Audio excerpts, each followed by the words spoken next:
कौन सा पक्षी है जो अपने जीवन में कभी घोंसला नहीं बनाता है?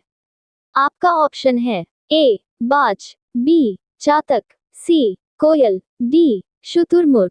इस प्रश्न के लिए आपके पास 5 सेकंड का समय है।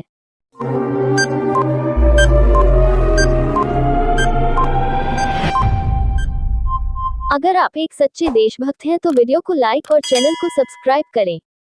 फिलहाल इस प्रश्न का सही जवाब है ऑप्शन सी कोयल।